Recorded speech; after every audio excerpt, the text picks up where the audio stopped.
Yeah, they're always doing things we don't like. They use taxpayers' money to enrich themselves and their friends, and they never keep their promises to voters. They've been caught stealing and lying and taking bribes, and they mostly do what the big corporations want.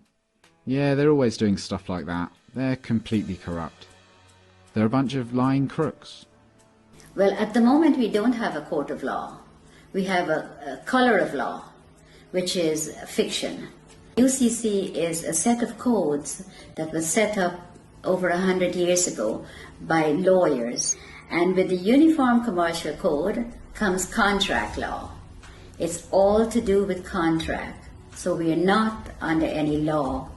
We're just under contract. The UCC is very, very important for people to learn about what's going on with their lives, because we are on the contract law, no other law.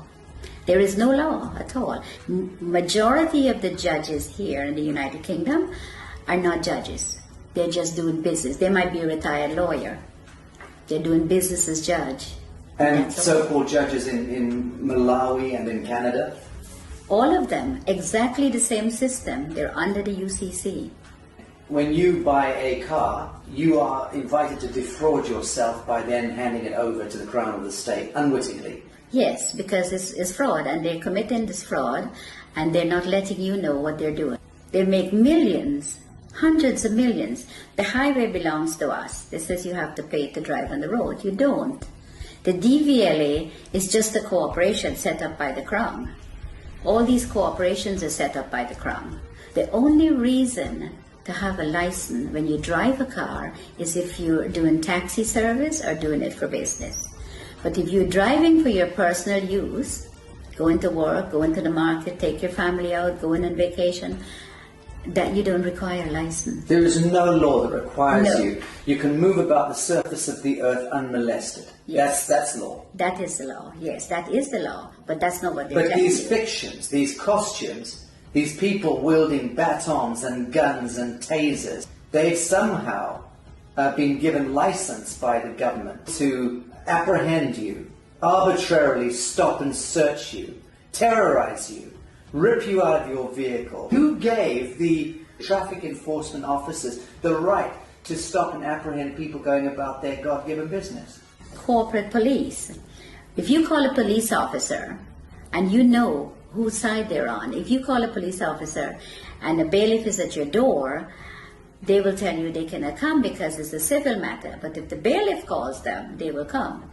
That means that they're not working for you, period. They're working for the parent corporation. They're working for the corporation, yes. They're corporate police. How many of the police do you think know this and understand this distinction? I think 90%. Do you really? I do.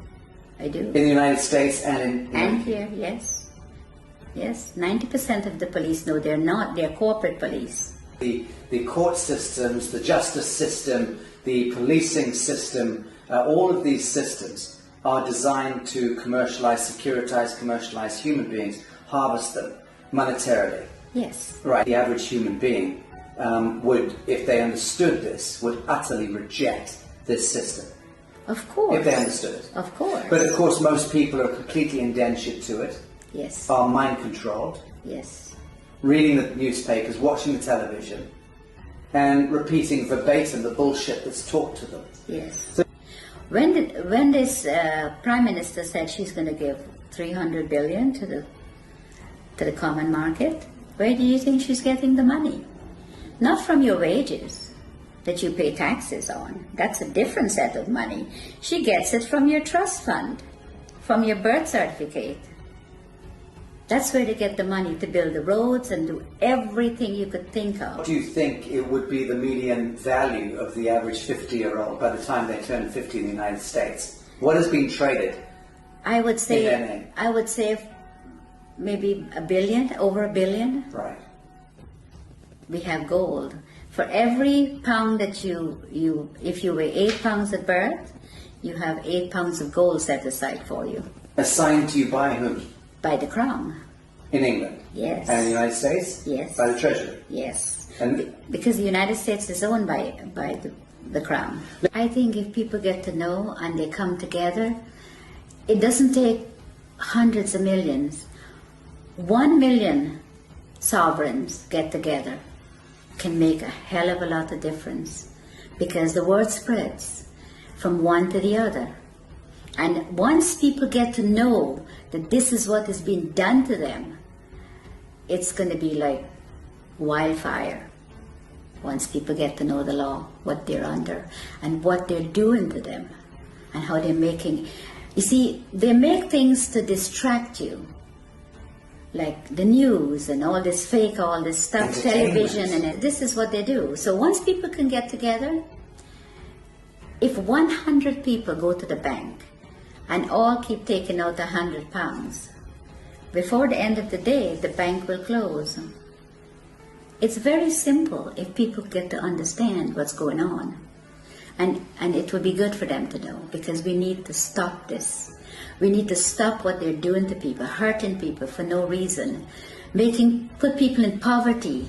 And by they, we're talking about the parent corporation. The parent corporation. The banks and governments and justice systems all working to penalize and harvest humanity. Yeah, they're in bed together, everybody. They said, if they send you to the Citizens Advice Bureau, don't even bother to go, because they're working too with them. Everybody they have in their pocket. And it's very sad, because people will do things to other people for very little money. Are you hopeful for humanity? I am, very much so. Talk to us about the straw man. What exactly is the straw man? The straw man is your name written in block letters. Very simple.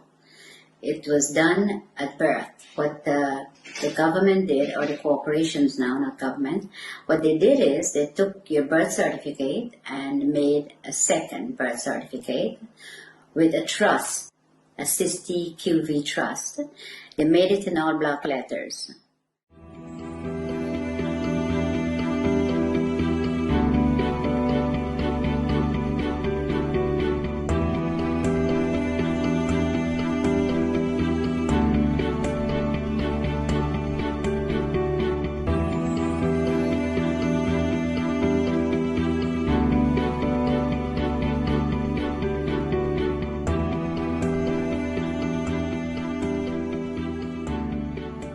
And for them to interact with you, they have to interact with you as a fiction, because they're all corporations. Corporation cannot interact with real people.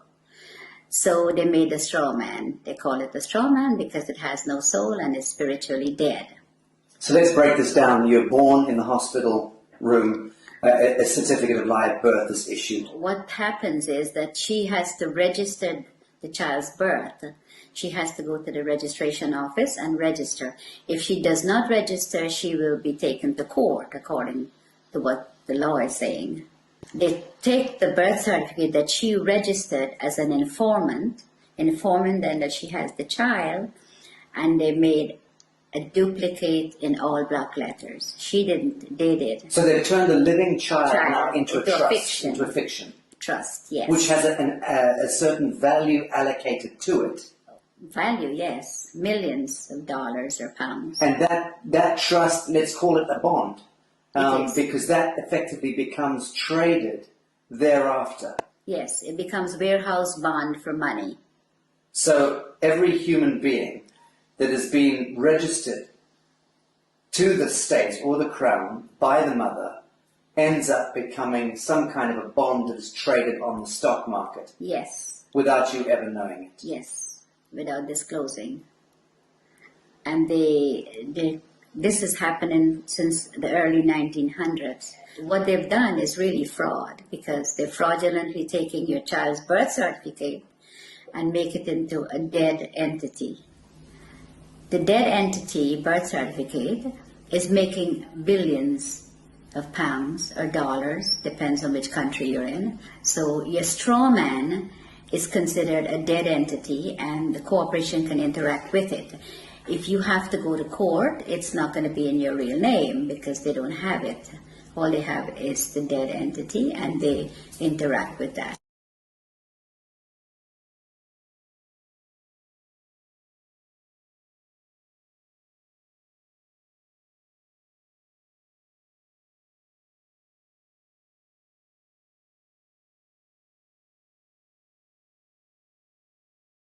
So who is reaping the rewards of the value of your bond as it's being traded? I would say the Federal Reserve, which belongs to the royal family, and the HMRC, IRS, these are the people where your money goes once you are registered. The mother register you, that's where the money goes, to them. Okay, let's talk about the difference between your signature and your autograph. Okay, a signature is under the UCC, which is the fiction, the straw man. Your autograph is the real person. So if you go up to a movie star and says, "Can I have your autograph?" You never say, "Can I have your signature?" It's always autograph because you have flesh and blood. Signature is what you're signing every time they can go into your account and take money. And every time you do sign a piece of paper, you can bet that that signature of yours is being monetized, securitized. It is. By the banks, by everybody that you, wherever you sign, credit cards, everything that you sign, they're getting funds off your trust fund from that birth certificate. Okay, so fees and all sorts of things, and invisible costs are being discharged against your birth bond in that sense? Yes. Without you ever knowing about it? Without you ever knowing about it, yes. It was never disclosed to you. All the stuff was done without disclosing, and it's deception, it's fraud, and it's happening every day to everyone that's outside the inner circle. Okay, let's talk about the court system, because invariably your signatures lead you into a courtroom at some point, you know, whether it's for, and under the aegis of the court system, whether it's a marriage, a birth, a death, a registration of land, whatever. So we understand a little about the distinction between the signature and the autograph. What exactly is a court of law? Well, at the moment we don't have a court of law. We have a color of law, which is fiction. So when you go into a court system here or America, you walk into a system where there is no law. So it is lawless. So when you go in there and you speak to somebody doing business as a judge, there is no judge. You could ask the judge to see his oath. He doesn't have one. He's a cashier. Yeah, he's a banker. A banker. Yes. So when you sign any papers in the court, that's when he gets paid out of your 60 QV trust on your birth certificate. That's where he gets the money. If you go into the court, you still lose because it is not a court of law for you. In a situation like that, when should you use your signature and sign something, and when shouldn't you? There is a special way of, under the UCC, if we go back to that, there's a special way of signing without responsibility for your signature. So that if you sign in the special way according to the UCC, you're not responsible for anything that's on the paper. Okay. Now, for the layman, describe UCC. What are we talking about? Okay. What is the UCC? The UCC is a set of codes that was set up over 100 years ago by lawyers. And with the Uniform Commercial Code comes contract law. It's all to do with contract. So we are not under any law. We're just under contract. Someone could call you up and says, "Oh, would you like to contract with me to get TV license or to get something that you need?" And you contract. Telephone, everything is contract, everything. And under the UCC, you do not have to sign. A stamped signature or a typed up signature is considered sign under the UCC. So when you get a letter in the mail and it has no signature, or it just have a stamped signature, then it is considered sign. The UCC is very, very important for people to learn about what's going on with their lives, because we are under contract law, no other law. There is no law at all. In America, the court system is operated under military. When you walk into a courtroom, I don't care which courtroom, if it's a higher court or a lower court, they're under the military. Now you walk in there and you're not a military member, and you're not told that you've been tried under the military. If you mention the Constitution, the judge says it does not apply in my courtroom.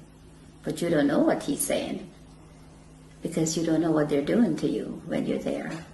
And all of that language is designed to confuse the hell out of you. Yes, it's designed under the UCC, and they know. They know what they're doing, and they know how to manipulate you.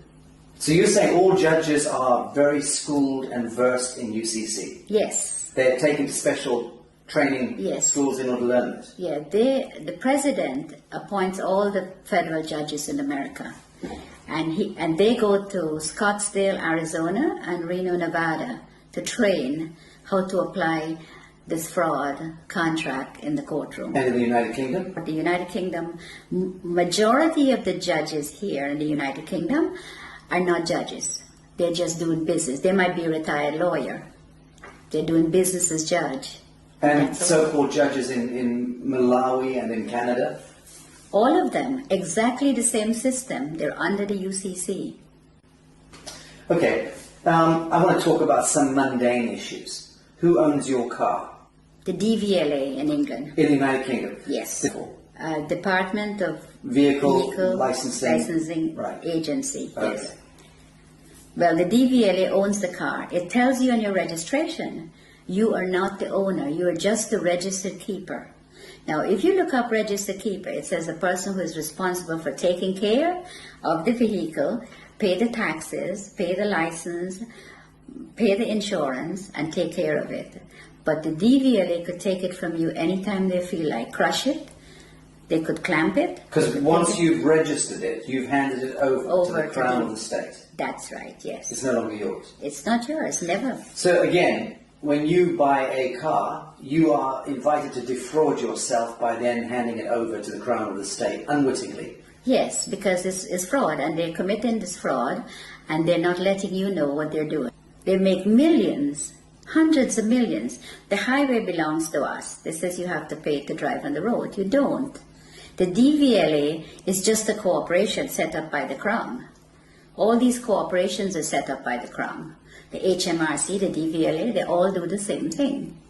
So if you look carefully at your registration, it tells you right there. And in the United States of America, it's not the DVLA. What's the equivalent? It's the Department of Motor Vehicles. And again, they invite you to register the vehicle to them. Yes. They become the owner. They become the owner.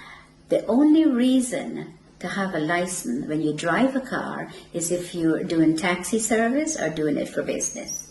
But if you're driving for your personal use, going to work, going to the market, take your family out, going on vacation, that you don't require a license. There is no law that requires No. you. You can move about the surface of the earth unmolested. Yes. That's law. That is the law. Yes, that is the law. But that's not what they But tell these you. fictions, these costumes, these people wielding batons and guns and tasers, they've somehow been given license by the government to apprehend you, arbitrarily stop and search you, terrorize you, rip you out of your vehicle. Who gave the traffic enforcement officers the right to stop and apprehend people going about their God-given business? The corporations that they're under. The police are not constables. And the Queen took an oath to represent the sovereign people, which she's not doing. She's now a corporation herself. So the police is under corporate. They're not constables. Constables are the people who that beats the street and get to know your neighborhood and speak to the people. Keeps the peace. Keeps the peace, yes. But they're not constables. They're corporate police. If you call a police officer and you know whose side they're on, if you call a police officer and a bailiff is at your door, they will tell you they cannot come because it's a civil matter. But if the bailiff calls them, they will come. That means that they're not working for you, period. They're working for the parent corporation. They're working for the corporation, yes. They're corporate police. How many of the police do you think know this and understand this distinction? I think 90%. Do you really? I do. I do. In the United States and in... And here, yes. Yes, 90% of the police know they're corporate police. But surely then they understand that they are in serious breach of their foundational oath. And they should thereby surely understand that the Queen of England is in serious breach of her coronation oath, Yes. which requires her to intervene if her parliament or government is conducting any cruel and unusual punishments against the people. And it's my understanding that being stopped going about your business in the street and dragged out of your vehicle and beaten with a baton for whatever reason, that to me, by definition, is cruel and unusual punishment. Okay, but they're given that permission to do that by the cooperation they're in. They are given. If they were not given that permission, they could not have done that. They could not drag you out of your car or molest you or take you to the station for no reason. But it's not a law that gives them the right. It's a statute. It's a technocratic words on paper, statutes that have allowed them contractually to go ahead and beat the citizenry, right? Yes. But it's not lawful. No, it's not. It's entirely unlawful. It's legal and it's fraudulent activities, and they're being backed up by their corporate headquarters. So you cannot win because there's always somebody there to protect them, and they know that. So let's drill down into this. A policeman is there and should be able to respond to a living soul doing injury against another living soul. If they witness that, they have every right to intervene. In the same way that you and I can conduct a citizen's arrest. If we see that somebody's being harmed, we should step in and try to intervene. But that's really as far as it goes. They have no business trying to commercialize human beings and penalize us for walking across streets or for not stopping at an amber light or whatever. All of that stuff is just nonsense dreamt up by the corporation. It is. Right. Yes, it is. It's all fraud. The Uniform Commercial Code and contract law and how these people operate. They go into the court and they do the same thing. You tell them, don't go, even if you don't go into the court, they still fine you for the same thing as if you go into the court. But if you go into the court and the police takes you there, then you never win unless you know the law. And they know that you do not know the contract law and that you're under contract and you're walking into a trap. You go in there and the police or whoever is going in there with you, it's always, they're the ones who win. You never win. Let's, for instance, say you're driving down the street, you have not hurt anyone, and you got stopped by the police. And the police breathalyze you and says, I have to take you in or I have to fine you. Or both of those. Who did you hurt? Who did you hurt? Who are you going to be paying this money to? You didn't hurt anyone. There's no victim. There's no victim. You have to be a victim under the common law. For there to be a crime. For there to be a crime. It's as simple as that. It is as simple as that, because to give you a ticket or to book you and take you to the station, who did you hurt? There is no one that you have hurt. That's just a commercial penalty. It is a commercial penalty. Okay, so we're getting the picture here that the court systems, the justice system, the policing system, all of these systems are designed to commercialize human beings, harvest them monetarily. Yes. Right. Yes. Very, very little of that expenditure, that energy goes towards keeping the peace. Oh, none of it goes towards keeping the peace. They don't keep the peace. All they do is they create the problem and then they find the solution. And then sell you that solution. Yes. And then penalize you if you don't accept the solution. That's right. Right, sounds like a very rigged casino to me, rotten to the core. It is. And it seems to me that the average human being would, if they understood this, would utterly reject this system. Of course. If they understood it. Of course. But of course most people are completely indentured to it. Yes. Are mind controlled. Yes. Reading the newspapers, watching the television, and repeating verbatim the bullshit that's taught to them. Yes. So the truth is, it seems to me that human beings are not predisposed toward hurting one another. We don't enjoy going to war. No. We don't enjoy hurting each other. Yes. In the main, most people get along and just want to get along. Of course. But the systems conspire with a model of scarcity economics and drive war and disease and poverty. Of course. That's the only way they can make money. When this Prime Minister said she's going to give $300 billion to the common market, where do you think she's getting the money? Not from your wages that you pay taxes on. That's a different set of money. She gets it from your trust fund, from your birth certificate. That's where they get the money to build the roads and do everything you could think of. So they're discharging billions and billions and billions of dollars against our birth bonds without ever disclosing that to us, without there ever being an audit or any accounting for it. Of course, because nobody's asking. Right. And even if you do ask, they give you a hard time to tell you about it.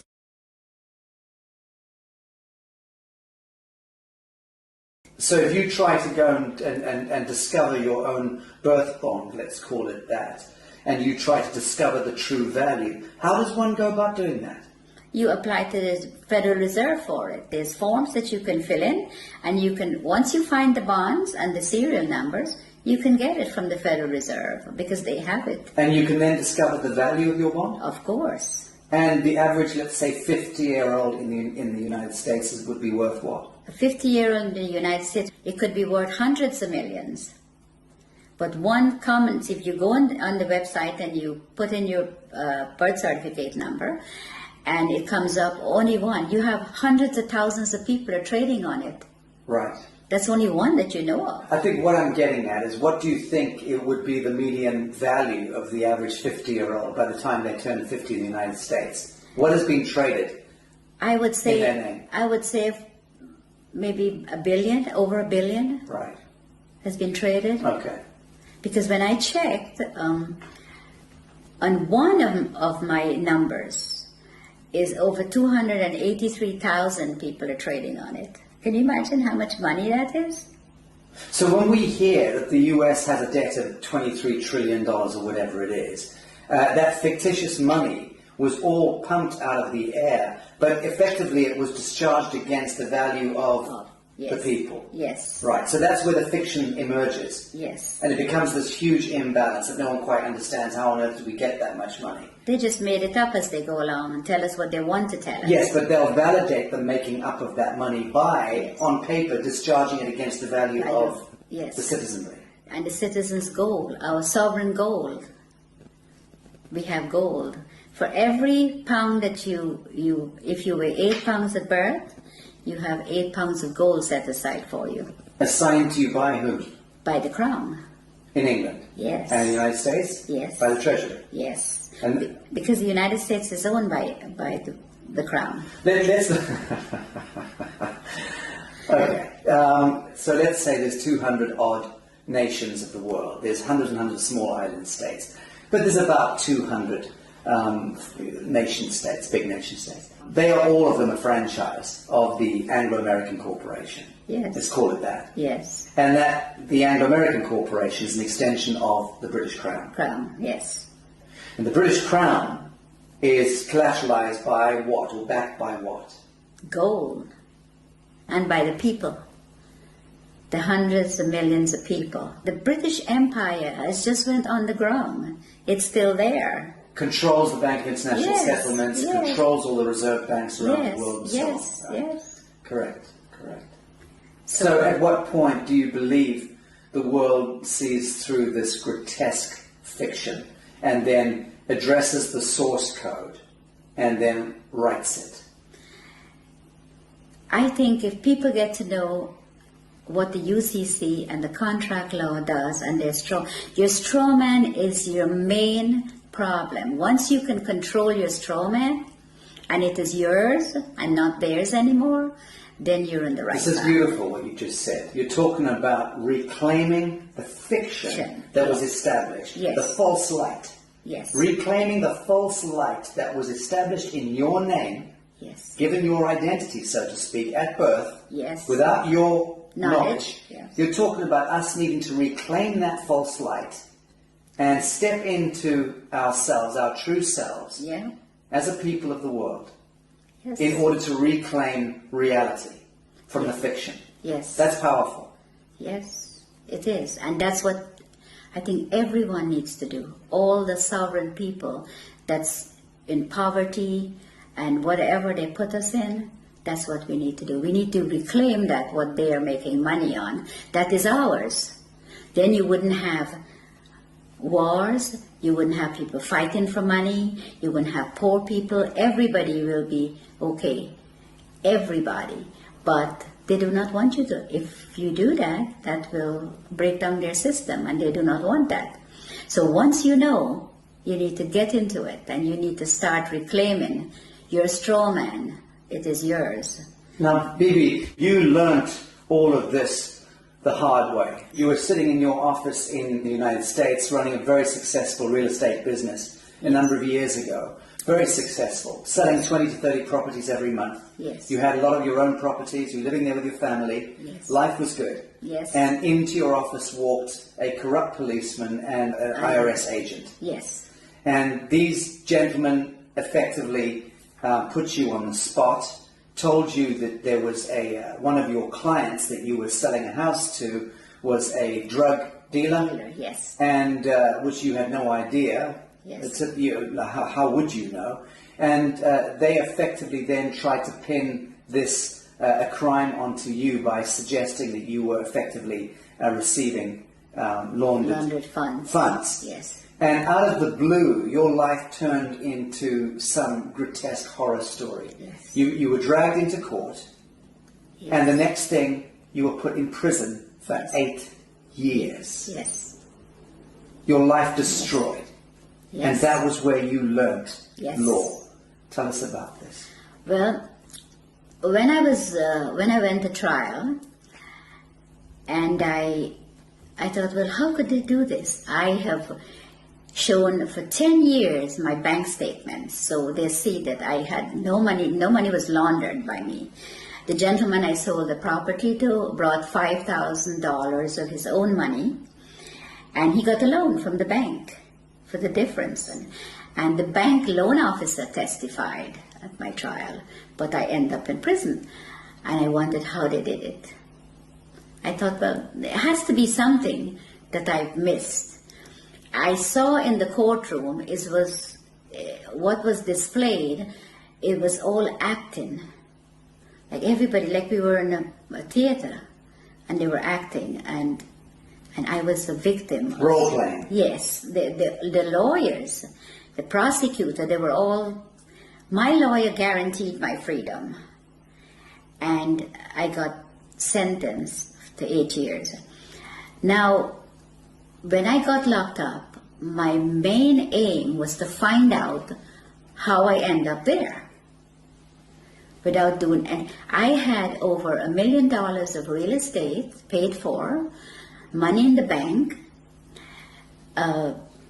My children finished university. We were in a very comfortable, very hard-working family, very comfortable position. And I thought, no, it has to be something wrong, something they did that I couldn't see.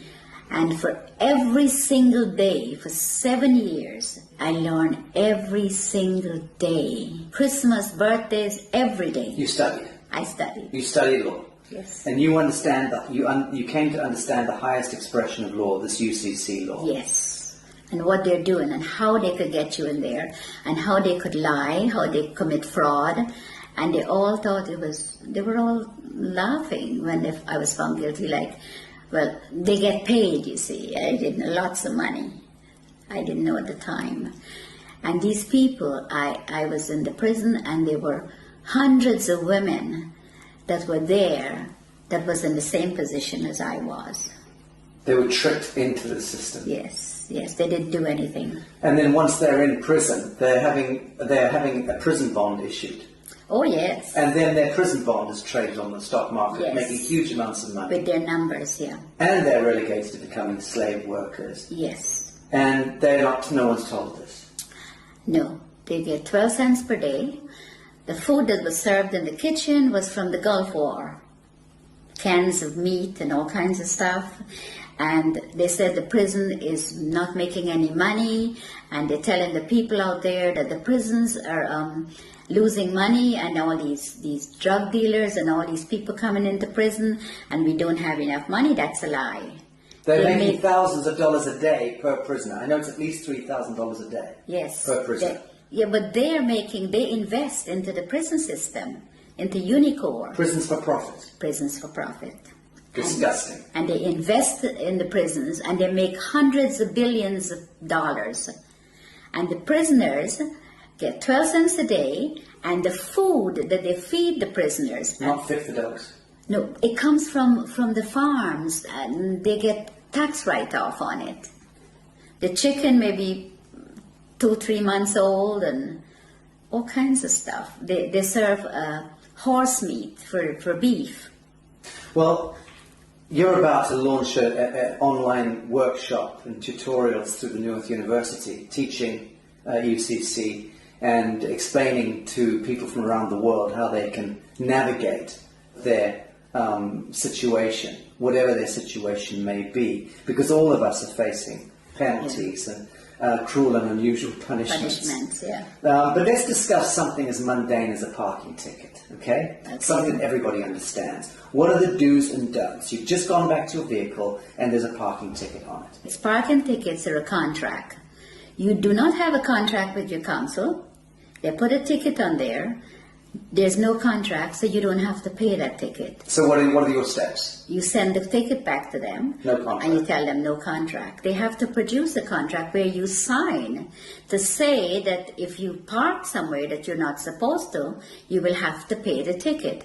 I remember someone showing me a ticket not so long ago, and the ticket had a CEO, it says CEO on the ticket and a signature. CEO? Yes. Chief Executive Officer? Yes. So I sent the ticket back to the CEO and I asked him when was he there at 8 o'clock at night putting tickets on the cars.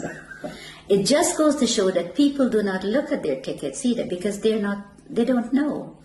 And it's very sad because a parking ticket, why should you have to pay for parking when you own the roads? We own it. We own everything. So you've sent your parking ticket back with no contract on it. What are the next steps that they'd like you to take? They would write to you and said you have to pay. If you pay within a certain time, it's only half. You have to pay half of the fine. What's your response? My response is I don't have to pay any because I don't have a contract with you. So again, you ask them, show me the contract. Yeah. I send them a letter and I ask them, I said, okay, the person that you addressed in this letter is spiritually dead and have no soul, which is your straw man. The straw man. Yes. And I said that I had not given you permission to use it to make money. And there's a fine behind this of £250,000 every time you use it. They refused to answer. So I sent them, the following letter was a default letter. I says, you're now in default for not responding. Because that's what they're going to do to you. So you played law against them? Yes. Good. Yes. So when I sent them that, 5 days later, I received a letter stating that the account is closed and I do not owe. Very good. Thank you for that. Well, that's rather straightforward. Let's discuss mortgages, because this is the bane of most people's existence, is needing to secure their home. Everyone has the right to a home in this world. And mortgages, I mean, what's the etymology of mortgage in the first instance? Death grip, isn't it? Yes, it is. It is. Mortgage means death grip in French. Well, the mortgage is what they do is just a front. Because the minute you miss a payment, when you get a mortgage from the bank, they're after you. The first time you miss a payment, it goes straight into the insurance company that the mortgage company have. And they want you to miss a payment. And they want you to miss a payment because they don't lend you money. But let's go back. Your house is, let's say, worth $100,000. Now, when you apply for a mortgage, they don't have the $100,000, but you come along with your block black capital signature, you sign the application, they then monetize your signature by having $100,000 worth of your value discharged against your treasury bond. Yes. That money they then lend to you, and they double dip because they then get you to pay that money back plus interest. What they do is they don't lend you that. They don't lend you anything. You fill up your papers and you sign. The signature is what they want. Then they tell you, okay, you have to be a good boy and you have to be a good credit and you can borrow from me. So they lend you a piece of paper that you sign with very fine writing in the back. That's where the legalese comes in because that's what they do. Then you sign it, signature. They take that and they tell you, okay, the funds will be ready in 2 to 3 days to come back. The following day with the signature, they go into your trust fund and they get paid the $100,000. They never disclose to you that, okay, we got paid, so the house is now yours. No. They come back when you go, and the third day, they've already got their money. They say to you, okay, this is the agreement. You pay so much every month, the interest rate, all that you've already signed for. So now they put the 100,000 on the computer screen for you, so you can finish your house closing. Now that 100,000 is just numbers. It is not money, because they all own the banks. So there's no money pass, no cash, just paper. But they have your 100,000 already. If you don't pay, they take the house. They don't want nothing. They want the property, because the money is just paper. It has no value. So the property has value, so they take the property.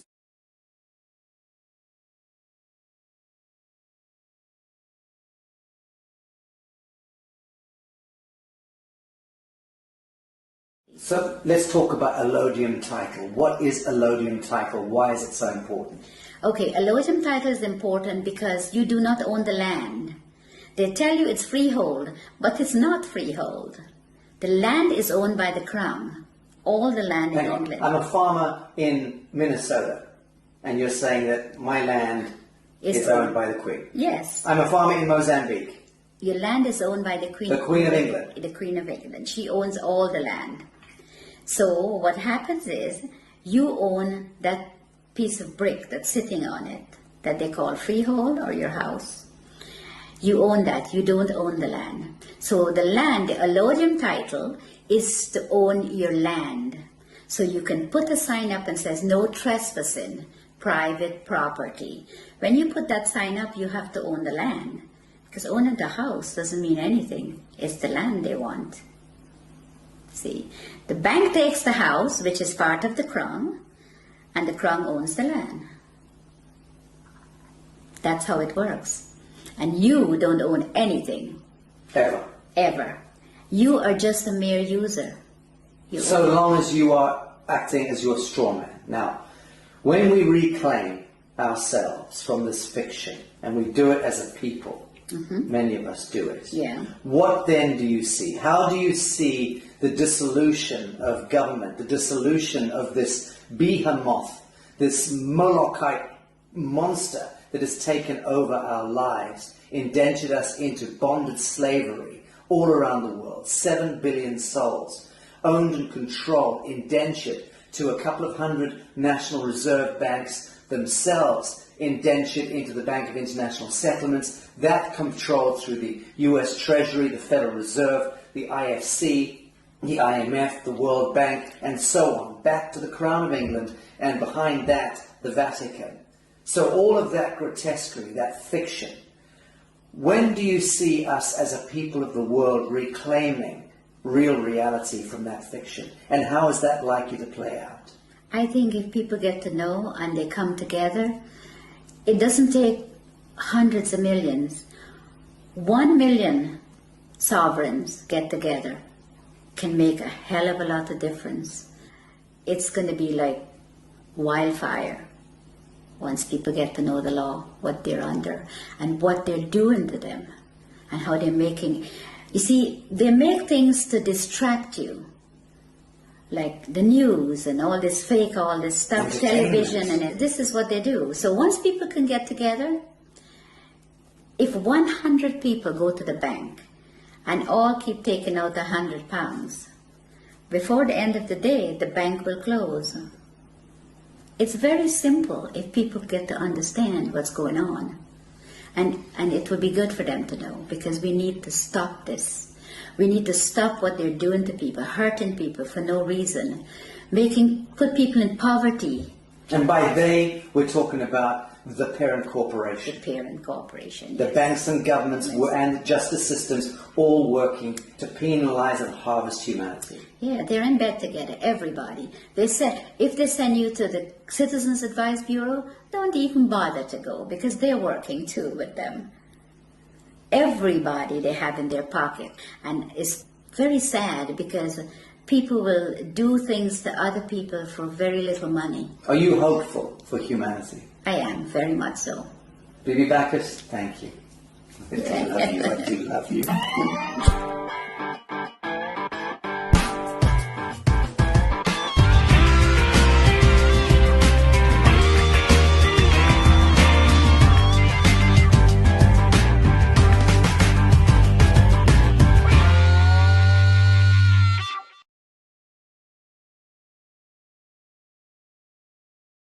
So let me get this straight.